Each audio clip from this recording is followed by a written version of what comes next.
Hi folks, so here we are and I am doing the new moon in Taurus video, and I'm going to combine this video with the new moon in Taurus, which is tomorrow, May the 7th Pacific time, in the evening. Specifically, shall I give you the exact time? I think I shall. The 8:22 p.m. Pacific time is what I have. If it's off by a minute or two, I'll correct that when I put the title in. So the new moon in Taurus, May the 7th, 2024, 8:22 p.m. Pacific time. And, it's already Monday the 6th of May, and I normally do my weekly look ahead videos, and the only thing I have to say about this week in terms of the primary transits aspects occurring are we have the new moon tomorrow and we have the sun conjuncting Uranus on, I believe it is the 13th. I think it is a week from today. I would be surprised if that is not the case, but let us check, shall we?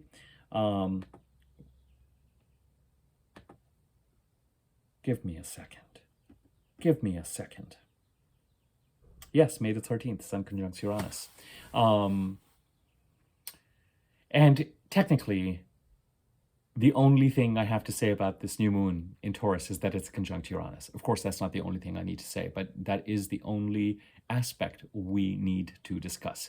For some astrologers, it would also be conjunct Jupiter, and I'm fine by that. It's a slightly wider orb than I would typically discuss, but we'll cover that in this video anyway.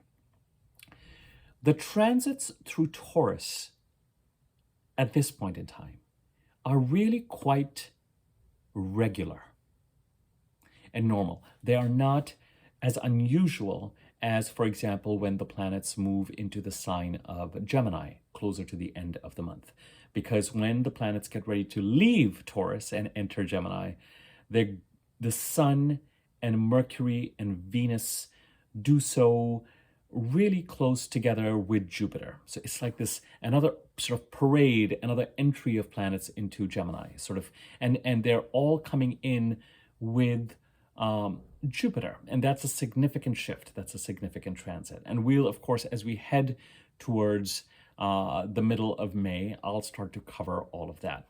When it comes to the sign of Taurus, we are currently dealing with the personal planets, specifically the Sun, Mercury, Venus, Mars, the new moon, which occurs when the sun is transiting through any sign, and that is largely it. That is what we're tracking right now. It is technically Taurus season. As you know, I define a season as when the first personal planet enters a sign and when the last personal planet leaves. And I think that I'm willing to do that for the sign of Taurus as far as including Mars is concerned. When we get these planets entering the sign of Gemini, there's a gap of about a month from when the last of these planets leaves Gemini to go into Cancer and Mars enters Gemini. So Mars as a planet sometimes travels close to the Sun, Mercury, and Venus, and sometimes not, and it is starting to separate. With the sign of Taurus, it enters Taurus shortly after these planets move into the sign of Gemini. So I'm still going to consider that energy as part of this, as part of what I will call Taurus season. And of course, for me, the month of Taurus begins with the new moon in Taurus, the word month being derived from moon. And from the new moon in Taurus to the new moon in Gemini on June the 6th, I'm going to consider that the month of Taurus. So the sign of Taurus is active, certainly. We've got the Sun and Venus and Jupiter and Uranus and a new moon tomorrow.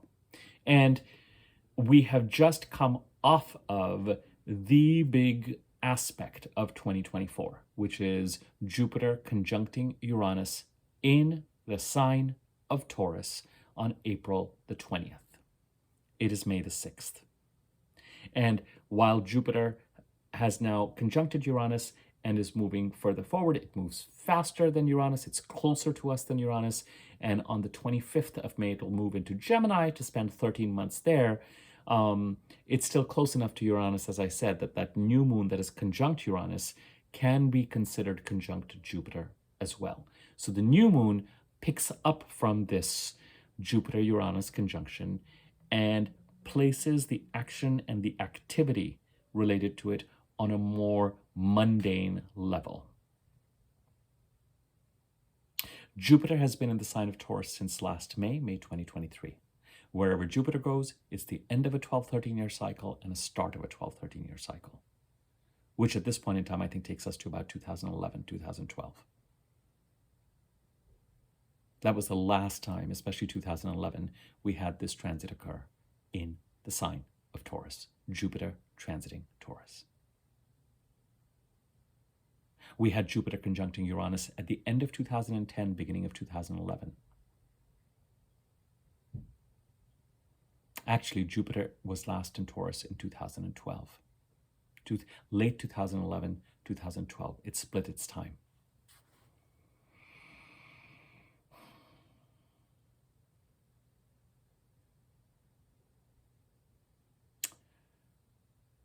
When Jupiter transits a sign again, it checks in with us.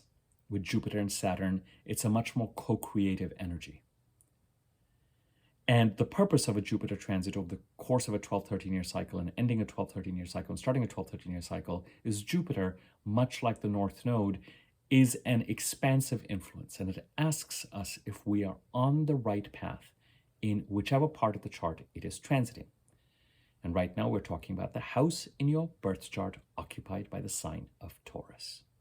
So whatever your rising sign is, goes into the first house, and from there you put every successive sign in every successive house, and wherever Taurus falls, that is the house we're concerned with.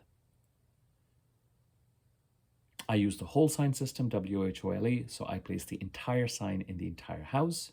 So if you are a Taurus rising, for example, since we're talking about Taurus would be in the first house, Gemini in the second, Cancer in the third, Leo in the fourth, Virgo in the fifth, and so on. If, let's take a completely different example, if you're a Pisces rising, then Pisces will be in the first, Aries in the second, Taurus in the third, Gemini in the fourth, Cancer in the fifth, and so on. So whatever your rising sign is, and if you use a different house system, if you use Placidus or a house system that splits houses and signs, then what we're concerned with for the purpose of this general reading, because I'm not looking at your chart, is the houses occupied by the sign of Taurus in your chart. I'll let you figure that out. Jupiter entered in May of last year, leaves on May 25th of this year. Ended a 12-13-year cycle, started a 12-13-year cycle. If you are not on the right path, or the path that you're inspired to follow, in the Taurus part of the chart, Jupiter can end something and offer you potentially the opportunity to get on the right path. There's still an element of choice here. You can get on the path completely. You can get on a path partially on the side. I'm going to start to make more room for XYZ in my life. I'm going to take some classes. I'm going to start this on the side. I'm going to start a YouTube channel. Whatever that is, but I'm not going to quit the primary thing I'm doing. Or it can be more, it can be bigger. Now, the quality of this ending and starting a 12-year cycle, 12-13 cycle, depends on the house a great deal. A Jupiter transit in the fourth house of home, land, real estate, primarily. I know the fourth house stands for mother and motherland and early childhood and all that kind of stuff, but let's just use that as an example, is ending a 12-13 year, starting a 12-13 year cycle. And with Jupiter, it is trying to align you with something that is really going to be right for you and support where you want to go and fill your heart. It's the ending that counts with Jupiter. Conventional Western astrology states that when Jupiter is going to go over a particular part of your chart, amazing things will happen. You might make $1 million. You might become the CEO. You might get promoted. I find that with a Jupiter transit, you are more likely to get laid off. You are more likely for something to end. If Jupiter is transiting the second house, if you were Aries rising, it's possible that you had some sort of financial crisis that ended a certain stream of income and resources so you can make an auspicious new beginning. A particular astrologer I consulted with used that phrase, and it has stuck for me. Jupiter comes in and creates an auspicious new beginning, which implies that it is creating an ending. And the analogy I use is Jupiter enters a room, It looks at the couch that needs to be removed, it removes the couch, and it creates the space. Whether the new couch or whatever you're going to replace it within is brought in while Jupiter is still there or not can vary. But the ending in the blank slate is typically created. If you have been following the right path, Jupiter seeks to elevate, escalate, say, okay, we've spent the past 12, 13 years on this particular path. Now where do we go from here? How can I create an auspicious new beginning? How can I create a new cycle for you in the Taurus part of your chart? If you are a Virgo rising, Jupiter's transit through the 9th house for me, which is where Taurus will be for you, is the most important of its 12 transits across the chart. There are 12 houses. Jupiter takes 12, 13 years to go over the chart. Jupiter's transit in the 9th house gives you the opportunity to set your overall compass in a direction that is right for you, that feels intuitively right and authentic for you. And all the other successive transits will be in communication with that 9th house transit. So then when Jupiter enters the 10th house for you on May the 25th till June of next year, whatever new beginning it is trying to create, ending a new beginning in the career house, it's going to tie into how ready you are to envision what compass you have set for yourself. It will still give you the option. It's not like because the transit in the 9th house is over and you feel like, oh my God, I did not set the compass in the right direction. You may still get that option when Jupiter's going over the 10th. But there's a continuity to these transits. So for all of you, you can go back to whenever it was that Jupiter was transiting your 9th house last and just see where Jupiter's transiting now and see what has been going on as Jupiter went through each successive house to tie you back to that particular transit. The other heavy hitter in Taurus is, of course, Uranus. And Uranus seeks to make us authentic in the path that we follow, in the part of the chart that it transits. And that is authentic in capital letters. The path for you, not the conventional path. I live in Los Angeles. There is a conventional path for American actors to break into the business. And then there's what actually happens for a lot of people. Some people might spend X number of years going to classes and getting their credits and doing this, that, and the other and building, and a pop star might be given the lead role in a movie. Now, I'm not talking about what is fair or unfair or right or wrong. I'm talking about the path that is right for you. Something could be shot in Oklahoma City, and someone who is a local hire there could end up getting a part in a particular way that is individual to them. And it could create a break for them that it does, blah, blah, blah. What is the path for you? And it's tied very much to a sense of identity in this Taurus part of the chart. Jupiter and Uranus conjuncted on April the 20th. I did a video on that. I titled it Seismic Shift. It is a seismic shift. Of all the Jupiter conjunctions that Jupiter makes with the slower moving planets, the one with Uranus is the most disruptive / aligning. And the last time this happened, second half of 2010, beginning of 2011. And you feel it building, and you feel the impact, you feel the impact of that conjunction over the next 12, 13 months. So we haven't even started to unpack, or we even haven't started, it's only the first domino that has fallen. But from May of last year to April 20th of this year, the dominoes were being assembled. On April the 20th, the first domino fell.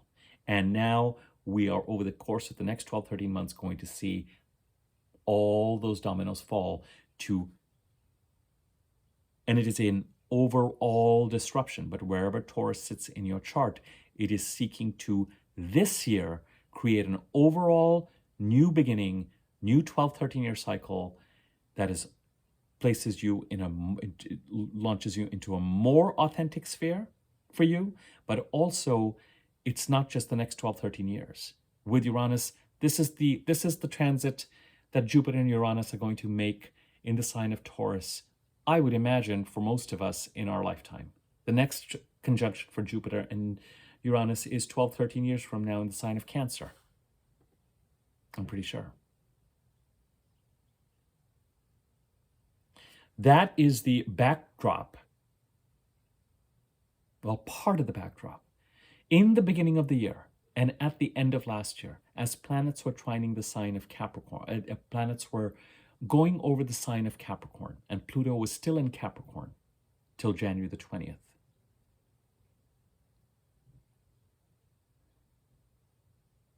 The personal planets and a retrograde Mercury and the new moon in Capricorn at that point in time supported this Jupiter-Uranus conjunction in Taurus. That seismic shift video is really an important one, and I will place a link to that at the end of this video. That's the video to tie this particular reading to, because it will give you a context for how these dominoes have been set up. As I recall, in July of last year, Jupiter and the North Node conjuncted in the sign of Taurus. As the North Node was getting ready to move from Taurus into Aries, the North Node moves backwards, the nodes move backwards. Jupiter and the North Node conjuncted after Jupiter entered Taurus in May. This is why this is why I keep saying, and what I have been saying to you all along, is that while the arrow of desire, talking about the video I did yesterday, and the direction and the pull for us for much of 2023 and in 2024 and for the first half of 2025 is in the part of the chart where Aries sits, because that's where the North Node eclipses are occurring. That is where we're experiencing this pull. We have to look at the overall narrative in a cumulative way. And ultimately, everything is supporting the North Node eclipses in Aries and the Jupiter-Uranus transits and conjunction in Taurus. The Aries and the Taurus parts of our chart, the houses occupied by these two parts of the chart, have the most expansive, growth-oriented, fun, ideally, as we contemplate this. You know, we need a reason to wake up every morning. We need something that we're going towards. We need to have something where we see a growth, some sort of thread that through all the craziness we deal with on a day-to-day basis keeps pulling us through. And as I've said, there's things that need to be handled and managed in the Pisces part of the chart that have been brewing and have been an energy leak since at least 2016, 2017. Remember that over the past week, I did videos on the week ahead last week. That also was a video on where we are at the end of the eclipses and Mercury retrograde. I'm not going to give any more context than that because the last couple of videos and that video I've given context. If you want to know where we are at post-eclipse Mercury retrograde, look at that video. And what I've been doing since then is going over the signs of Capricorn, Aquarius, Pisces, Aries yesterday, Taurus today, combining looking ahead and the new moon and the week ahead today. So that as we move forward post-eclipses and post-Mercury retrograde, starting the end of April, for a period of 6 months of overall forward movement, roughly, till Thanksgiving, till the middle of November, but especially 3 months, May, June, July, of total forward movement, we can have a sense of how things are going to proceed in these parts of our chart, Capricorn, Aquarius, Pisces, Aries, and Taurus, where the slower moving planets are transiting. Because the faster moving planets, the personal planets, are now going to be, as they go through different parts of the chart are going to be in communication with these slower moving planets through squares and trines and oppositions. I don't pay a lot of attention to sextiles. That's just me.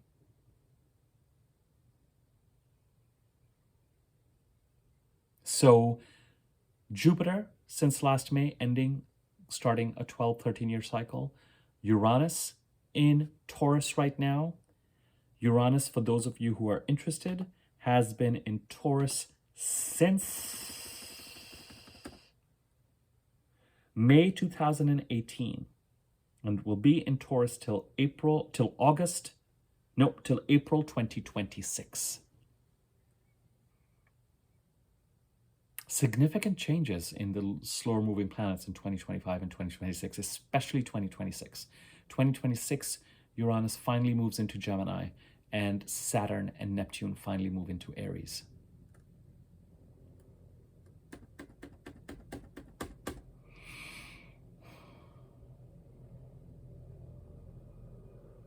I've connected you to previous times when Jupiter was in Taurus last. I've connected you to the last Jupiter-Uranus conjunction, and I have let you know that over the next 12, 13 months, we are going to see the impact of the domino falling, the seismic shift changes related to the Jupiter-Uranus conjunction, not only in the Taurus part of our charts, but holistically.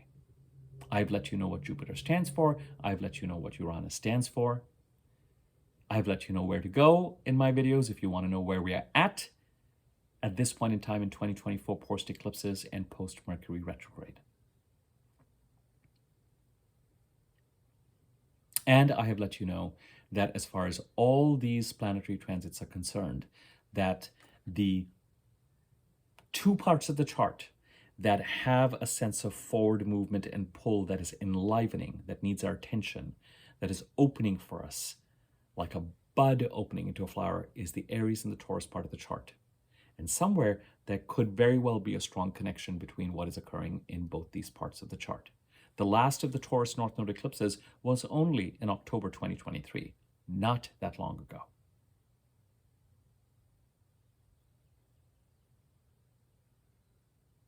Now,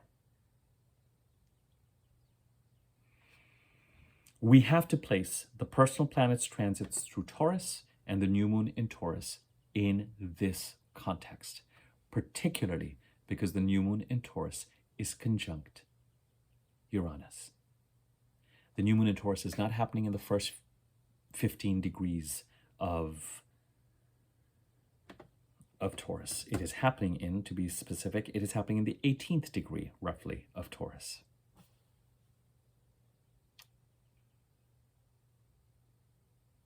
And it's hard, given where the planets have been so far this year, to not, wherever the sun goes. Okay, here's let me just give you this information too, because we're building information. The sun entered Taurus on April the 19th this year. On April the 23rd, we had the full moon in Scorpio. That full moon in Scorpio on April the 23rd was in conversation with this new moon in Taurus. So depending on where Scorpio sits in your chart, the opposite house of the Taurus house in your chart, whatever escalated, whatever gave you an intuitive flare-up, and it could be that in the 2 weeks since then, you've seen some consequences of that.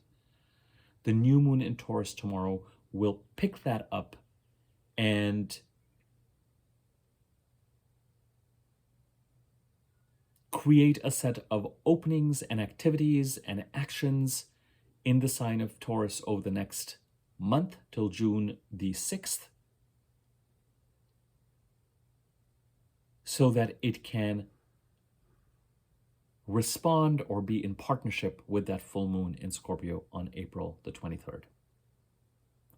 April the 29th, not that long ago, Venus entered Taurus. May the 15th, a little over a week from today, Mercury will enter Taurus. The Sun, Venus, Jupiter, and Mercury will all leave Taurus to go into Gemini between May the 20th and June the 3rd, close together, with the Sun, Venus, and Jupiter walking hand in hand, May 20th, 23rd, 25th, respectively. Mars enters Taurus on June the 9th, about a week after Mercury leaves Taurus. And then Mars leaves Taurus for Gemini on July the 20th.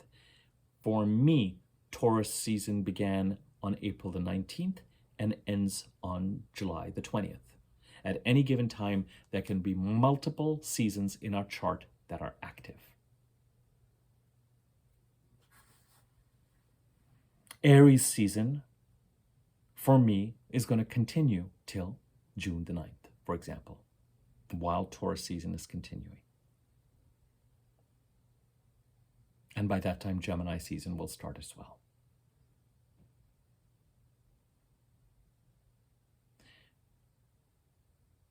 In succession, when the Sun enters a part of the chart, April 19th to May the 20th, it illuminates it.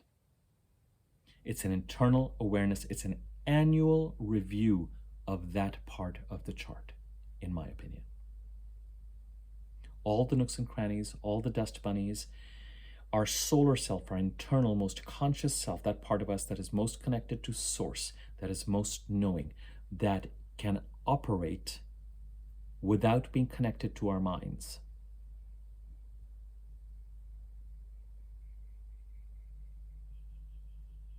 The source of our real knowing is currently examining, since April the 19th, has been examining the Taurus part of our chart. Venus, when it is in a part of the chart, April 29th to May the 23rd, provides harmony, peace, but more importantly, opportunities, financial, relationship. Often what people attribute to Jupiter transits, luck, growth, I find occurs when Venus is going over a part of a chart. It might have a slightly more mundane quality than something big or dramatic, but that's when the seeds are planted. What do we value? What are the opportunities that Venus is providing? Remember that prior to the 29th of April, for much of April, Venus was in Aries. And as I covered in my video yesterday, the Aries video, Mars now has entered Aries and is now going to be acting on the opportunities provided by Venus's transit through Aries. So Venus provides, the Sun comes in, at some point Venus comes in, Venus says, here are the gates, here's what I'm opening for you. Mercury then comes in, May the 15th. Communication begins. Transactions, contracts, travel, emails, writing, talking, chatter. And then Mars comes in. All right, time to make things happen, time to pursue goals, and also time to protect the Venusian opportunity from competition, conflict, because once you start to pursue goals, you will come up in the natural course of things against other people's timelines, intentions, etc. Or even sometimes some conflict that is a little bit more intense. While the Sun is going through a part of the chart, a new moon occurs. The new moon is tomorrow. And in the middle of all these personal planets doing their thing, around the same time every year, with the exception of Mars, which can be doing it or can come in at a separate time. The month that is inaugurated, the 28 days that are inaugurated by the new moon, acts as a kind of an ignition. And for those 28 days, the Taurus part of the chart becomes a hub of activity. And this time around, we will have the Sun and Venus in Taurus at this time. And on the 15th, Mercury will come in. So we will have those three personal planets for a considerable part of this 28-day period. So even though the Sun and Mercury and Venus and Jupiter will leave Taurus to go into Gemini during this new moon period that takes us to June the 6th, when the new moon in Gemini occurs, we still continue to bubble away in the Taurus part of our chart. As the planets, as far as the primary aspects are concerned, as the planets enter the sign in Taurus, they square Pluto in Aquarius. A square is like planets coming to a stop sign. Here in the US, there are no lights, so whoever comes to the stop sign first is the one to cross. And the next one crosses then, and the next one crosses then. The faster moving planet in a square is somehow checked by the slower moving planet and has to take some action to allow the slower moving planet to continue to do its job. Pluto is trying to create some sort of transformation in the Aquarius part of the chart over the next 19 years. Part of this transformation got underway between January 20th and February 20th of this year, when the Sun and Pluto entered Aquarius on the same day, and we had Mercury conjuncting Pluto on February the 5th, and in the middle of February, we had Mars conjuncting Pluto, and then Venus conjuncting Pluto. I think it was like the 15th and the 17th or something like that, because shortly after they conjuncted, Venus and Mars conjuncted in Aquarius. So as the Sun entered Taurus on April the 19th, it squared Pluto on the 21st. Venus came into Pluto on the 29th of April. On May the 1st, it squared Pluto. Mercury comes in on May the 15th. On May the 17th, it squares Pluto. Mars comes in on June the 9th. On June the 11th, it squares Pluto. The entry into Taurus for these planets is a little bit urgent. I could use the word rough because a square is felt as tension. But it is a call to action. When the Sun squared Pluto, that was reflective. When Venus squared Pluto, action needed to be taken related to finances and relationships and opportunities. By the time Mercury comes into square Pluto, action will need to be taken in the nature of communication. When Mars squares Pluto,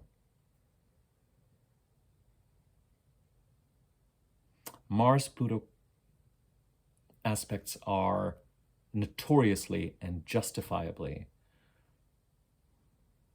assertive, energetic, even violent sometimes. Action will need to be taken in the Taurus part of the chart to, whether it is the pursuit of goals and making certain things happen and being in action, or whether it is the protection of what it is that we value in the Taurus part of the chart to allow Pluto to continue its transformation in the Aquarius part of the chart. Squares to Pluto happen a couple of times a year. Oppositions happen at least once a year. Trines happen a couple of times a year. I don't care how old you are, we have gone through this and we have dealt with it. Now, if you are dealing with some really intense thing, or are dealing with some intense sort of consequences of something, then yeah, these squares, etc., can trigger a certain amount of intensity. The power dynamics associated with Pluto, as I've said, have to do with resistance to Plutonian change. If we are resisting the changes that Pluto wants to make, or somebody else in our lives is not allowing us to transform in the way Pluto has decreed for us, then that is what creates these kinds of notorious power dynamics that Pluto is known for. But for most of us who are leading relatively mundane lives, I would hope that, and I would expect, and I see that my general interpretation of these squares is truer.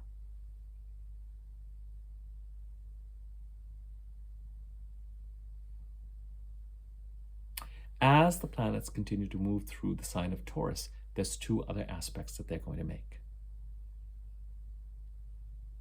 I think it was in November or December of last year that I did a video that I called Conjunction Season, because we had all the personal planets conjuncting Pluto,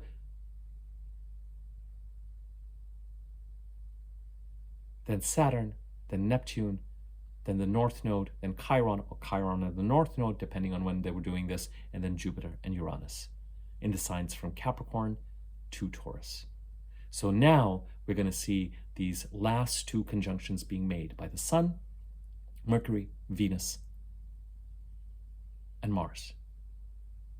In the sign of Taurus, the Sun and Venus will conjunct Jupiter and Uranus.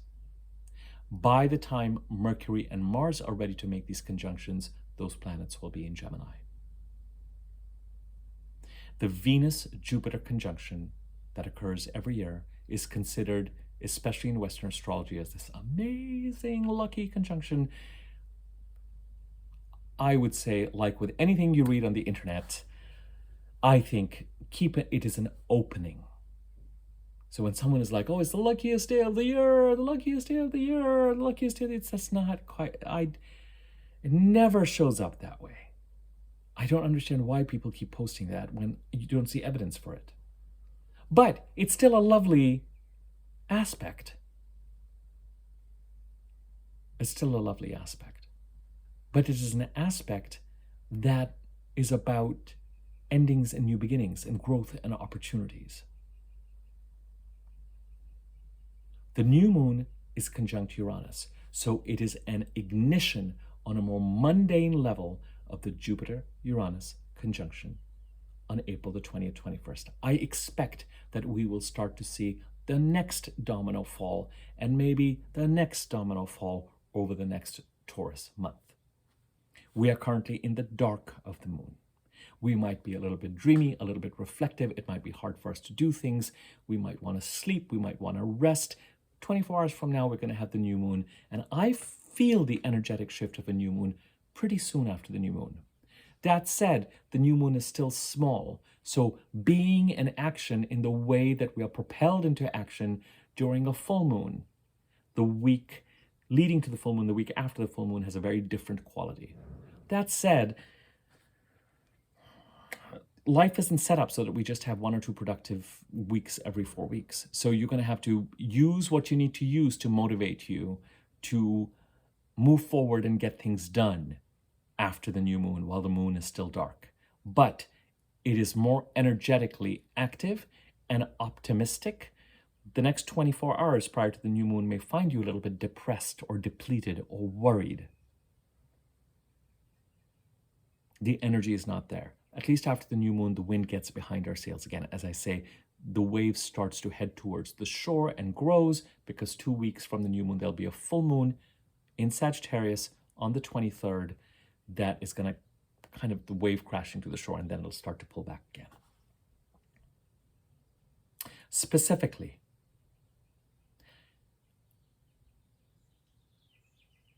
the Sun conjuncts Uranus on May the 13th, a week from today. The Sun conjuncts Jupiter on May the 18th. On May the 18th, Venus conjuncts Uranus as well. And on the 23rd, Venus conjuncts Jupiter, just on its way on the same day to enter Gemini. Mercury conjuncts Uranus on May the 31st, and Mars conjuncts Uranus on July the 15th.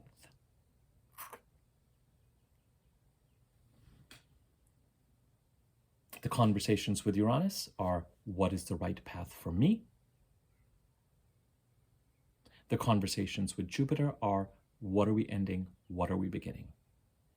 The Sun conjuncting Uranus, the new moon conjuncting Uranus is an ignition on a path that is right for us, that has just been blessed by Jupiter, creating a new 12, 13-year cycle that is more authentic to us overall and in the sign of Taurus. As the Sun after the new moon heads towards Uranus over the next week, we're going to feel clearer internally, intuitively, about what this path might be for us. This singular, possibly unconventional, that's going to feel right, that's going to have the sense of, aha, this is where I need to go. When the sun conjuncts Jupiter, when the sun conjuncts personal planets, the sun has a conversation with Venus or Mercury or Mars and instructs them. When it conjuncts bigger planets further away from us, like Uranus and Jupiter, it is more of a conversation. The downloads go both ways, and the further away the planet, I find the more powerful it is, because the less we co-create with it, it creates for us. So the sun conjuncting Uranus may very well feel like Uranus telling us what direction it needs to go to. Same with Venus, same with Mercury. And the conjunction with Jupiter is a little bit more of a conversation. What have we ended? What have we begun?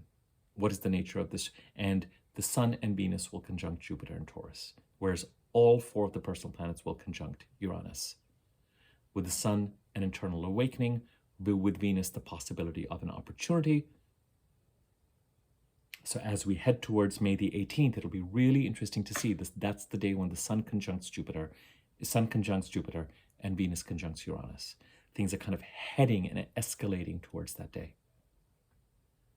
Now always remember, it's not typically the day an aspect occurs. It's as you head to it, within 5 degrees of it.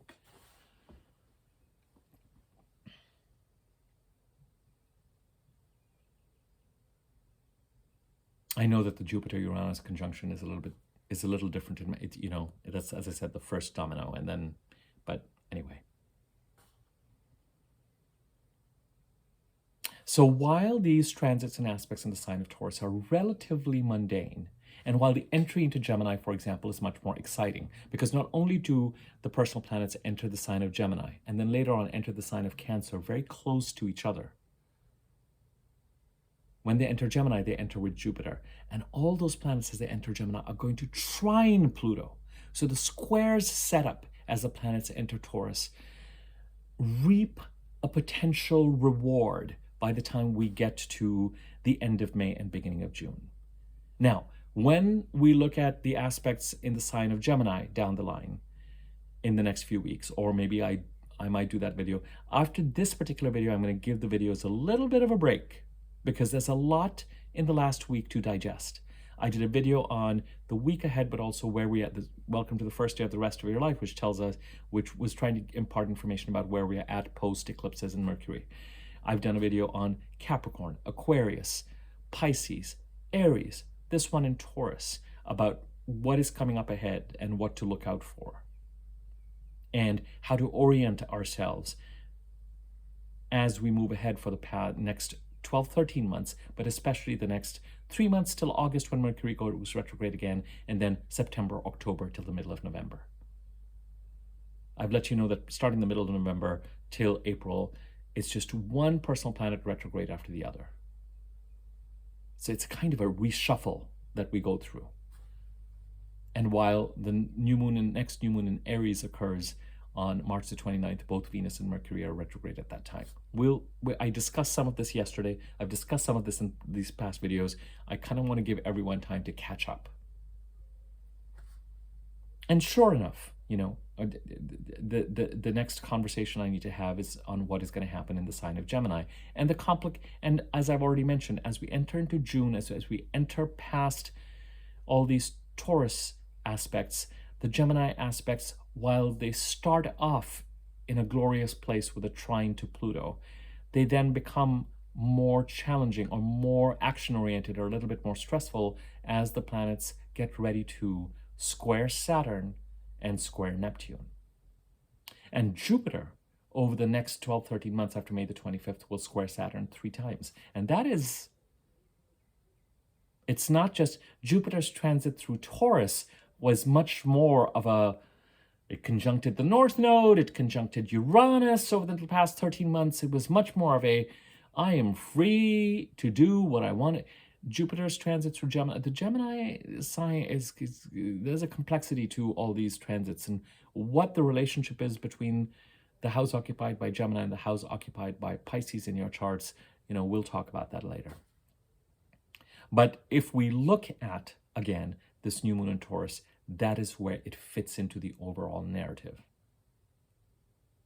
And while the transits are relatively mundane, expected squares, expected conjunctions, coming off of the heels of where we've been over the past 12, 13 months.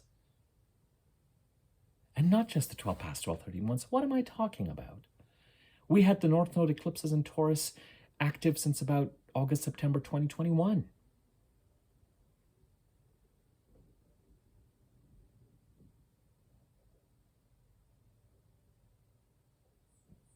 Now, once we're done with this particular Taurus season, the only planet left in Taurus will be Uranus, wrapping things up till 2026. So some of the Taurus house emphasis will pull back, admittedly, for a little while. Chiron will enter Taurus, and then, once Saturn is done with its transit through Aries, but we're really talking that then we're looking into 2027, 28, 29.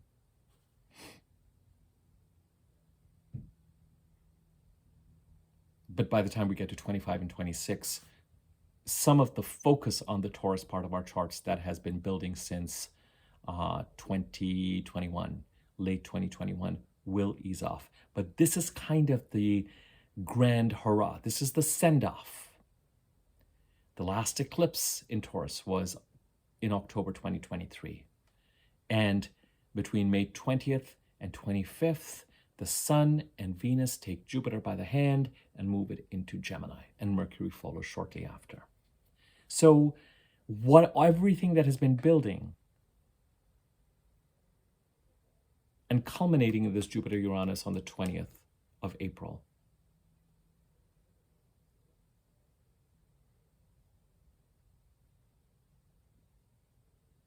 now it's action time and seed planting time and reaping time. And, the Aries and the Taurus part of our charts right now in May 2024 is where our growth and our excitement and that thread that pulls us through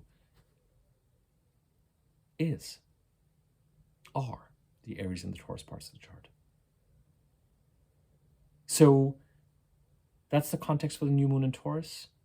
The only aspect we need to consider is that the new moon in Taurus is conjunct Uranus, so provides us a month between tomorrow, which is May the 7th, and June the 6th, for an opportunity to continue to take things in the Taurus part of a chart in the direction that Spirit has opened up for us, that is more right for us and more individual to us. The personal planets will continue to do their solar evaluation and Venusian gifts and Mercurial communication, and then eventually Mars action and protection.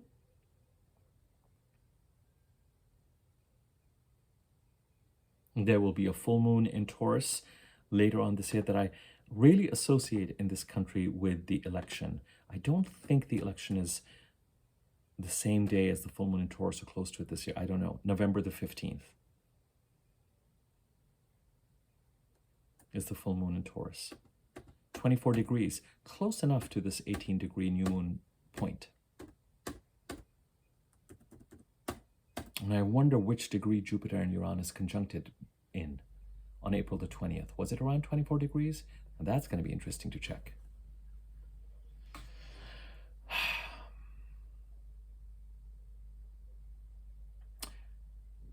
Finally, the last thing I want to say about this is that, actually, one more thing.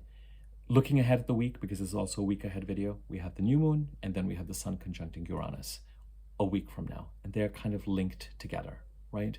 Because the new moon is the Sun and moon together, conjunct Uranus. It's going to take the Sun about 7 days to get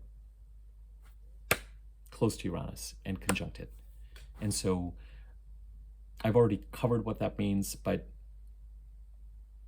understandably and cleanly, this next week is very much about the Taurus part of our chart, which is helpful.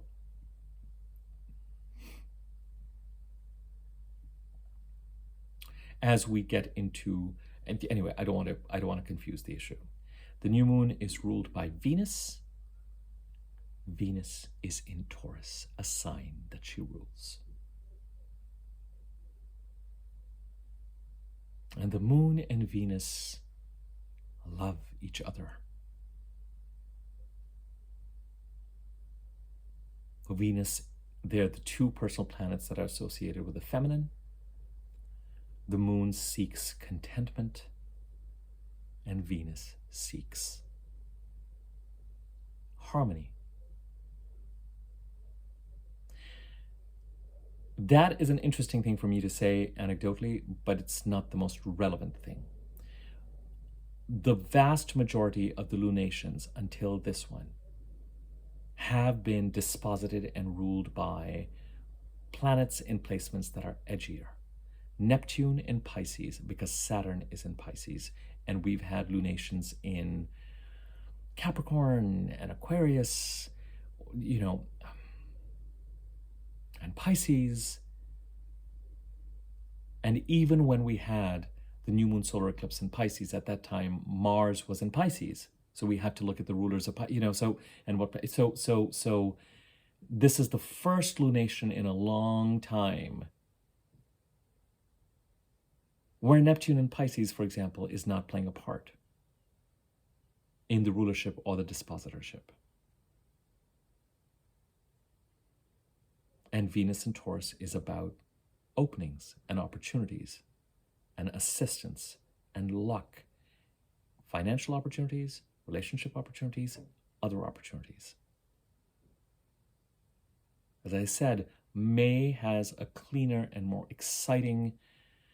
May's energy is, for the most part, much pleasanter and less edgy. Yes, the personal planets as they enter Taurus will square Pluto.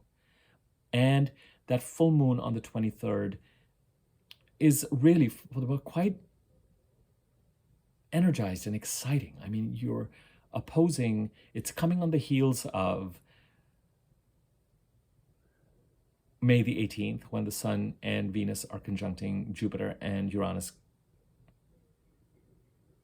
respectively. And even though that's happening in the sign of Taurus, which has nothing to do with the full moon in Sagittarius, as I said, it's a cumulative narrative. 5 days after that conjunction, we have the full moon. And yes, at the time of the full moon, the Sun is in Gemini. But Venus and Jupiter are following, so the full moon opposes Venus and Jupiter. And Venus and Jupiter conjunct on the same day.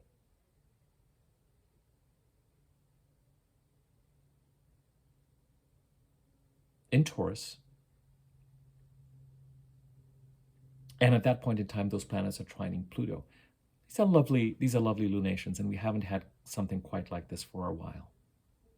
And as I've said to you, post-Mercury retrograde and eclipses, it is this new moon in Taurus that really helps us get going in the direction we want to. The one fly in the ointment is going to have to do with how prepared we are if things start to move forward quickly. So I would suggest that if you feel like you have an inkling of what the opportunity is that Venus provided while she was in Aries in April, that is going to be a direction or something you're going to need to move towards, and you need to have certain things in place, I would get those in place sooner rather than later and quickly, so you can avail of the opportunities that show up. The opportunities could show up next week. It's very possible that it's the following, as the planets move towards those conjunctions, as we head towards May the 18th and May the 23rd is when I'm wondering whether whatever's coming up as part of this new moon in Taurus really culminates for a lot of us.